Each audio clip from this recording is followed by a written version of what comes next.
Hello, 大家好, bonjour, j'espère que vous allez bien. Aujourd'hui, je vous apprends des nouvelles expressions qui vont vous aider à communiquer tout de suite.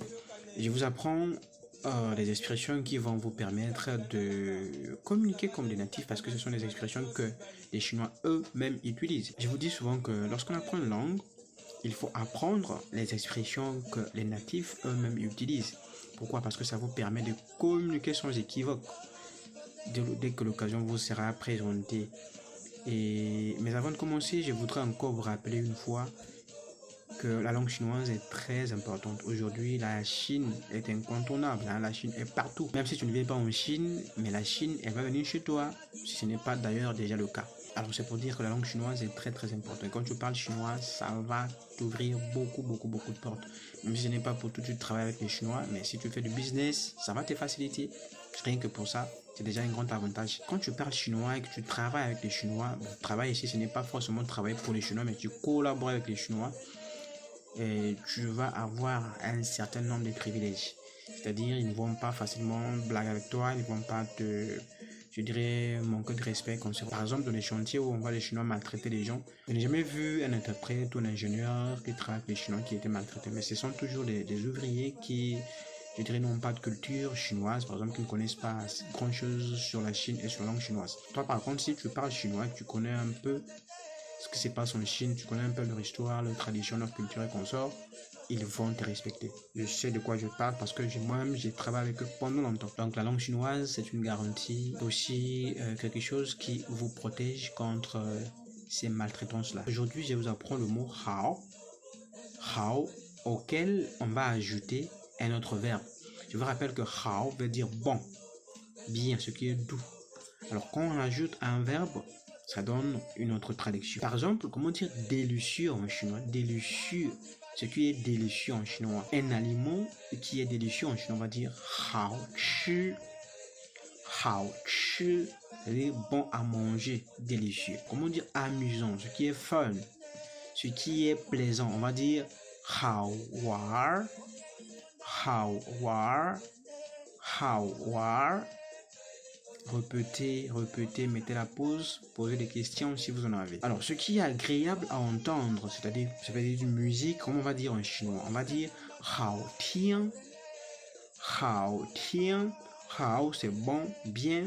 Tian, c'est écouter. Tian, c'est écouter. Donc, c'est ce qui est bon, ce qui est doux à l'oreille ou aux oreilles. En chinois, on va dire hao tian.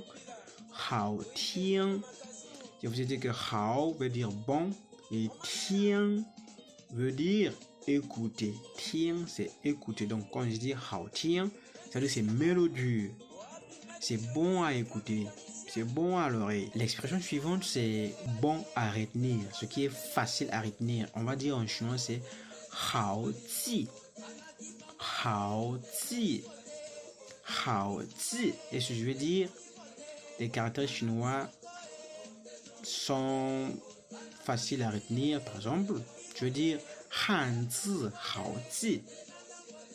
Hanzi hao ji. Hanzi hao ji. Le mot suivant, c'est ce qui est délicieux à boire. Une boisson quelconque, ça peut être du jus et toute autre boisson que vous connaissez. Délicieux dans le sens de la boisson, on va dire hao he. Hao he. Hao he. Hao he. Ce que je veux dire, ce n'est pas délicieux. Quand il s'agit par exemple d'une boisson, on va dire bu hao he. Bu hao he. Ce n'est pas amusant, on va dire bu hao war. Bu hao war. Si ce n'est pas délicieux pour ce qui est de l'aliment ou des aliments, on va dire bu hao chi. Bu hao chi, ça veut dire que ce n'est pas bon du tout, ce n'est pas bon, c'est pas bon à manger, ce n'est pas bon à écouter, ce n'est pas mélodieux, on va dire bu hao tian. Bu hao tian. Ici, ce n'est pas facile à retenir, par exemple les caractères chinois, pour certaines personnes, c'est difficile, on va dire Hanzi bu hao ji. Bu hao ji. Hanzi bu hao ji. Ainsi de suite. Donc, posez des questions si vous avez des questions. Voilà, c'est ce que je tenais à partager dans cet épisode. J'espère que celui-ci, encore une fois de plus, était utile. Si c'est le cas, faites-le moi savoir à travers un commentaire. S'il y a des questions, posez également. Je me ferai ce plaisir de vous répondre. Si vous voulez venir en Chine pour étudier, pour faire du business, pour des voyages personnels et consorts, que vous avez besoin de quelqu'un qui puisse vous accompagner ici en Chine, vous pouvez nous contacter. Nous avons ce service-là. Et si vous voudrez aussi apprendre le chinois un peu plus, je dirais, avancé avec moi, faites-le moi savoir dans les commentaires.